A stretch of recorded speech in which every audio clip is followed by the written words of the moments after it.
To open your Bibles to 2 Timothy chapter 1. We'll get to that in a second. But I'll start off with a story. And you know all the characters, or most of the characters in the story. I want to tell you a story about my grandmother, about my dad's mom. You all know her as Miss Lillian, or any number of names, but you know her. And when she was a young parent, her husband was anything but supportive of her going to church. He actively tried to prevent her from going to church. She didn't drive. He certainly wouldn't have driven her to church.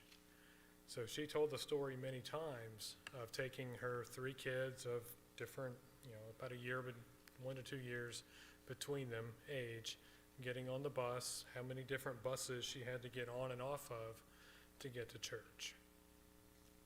And I think about that and I say, wow, how much would I do to get to church? How much would I invest to get my family to church? Yet she did that against the wishes of her husband, against many not having much in the way of resource to do it. Which brings me to the text, 2 Timothy chapter 1. I'll just start with verse 3. I thank God whom I serve, as my forefathers did, with a clear conscience. As night and day I constantly remember you in my prayers, recalling your tears. I long to see you so that I may be filled with joy. I have been reminded of your sincere faith, which first lived in your grandmother Lois and in your mother Eunice, and I am persuaded now lives in you also. For this reason I remind you to fan into flame the gift of God, which is in you through the laying on of my hands. For God didn't give us a spirit of timidity, but a spirit of power, of love, and self-discipline. As I think about my life, I can substitute names in there for Eunice and for Lois. And I think there's been a lot invested in me so that I might have a faith down to this day. And I wonder if you have the same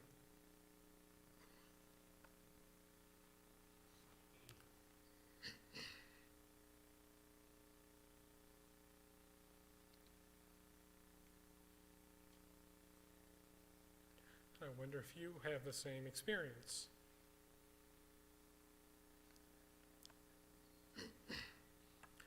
Has someone poured into you this kind of faith? And what does that mean? It's very interesting that Paul says, I'm reminded of your sincere faith, and then at the end he says, I'm persuaded that that faith lives in you also. Something convinced Paul. There was an element of doubt as to whether that faith had been passed on. But something in Timothy's life persuaded Paul that this young man had picked it up. So the challenge I leave with us, have we picked up the faith?